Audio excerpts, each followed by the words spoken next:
Hey, this is Steve. Hey, I went and bought this off the shelf cable here and to charge my phone because I just didn't have one. My mistake.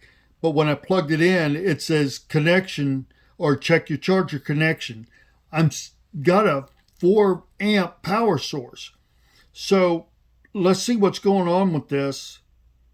And again, check your connection, 6 hours and 32 minutes until fully charged off of a 4 amp power source.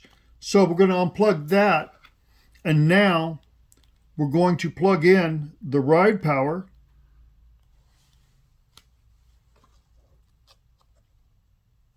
and it started charging,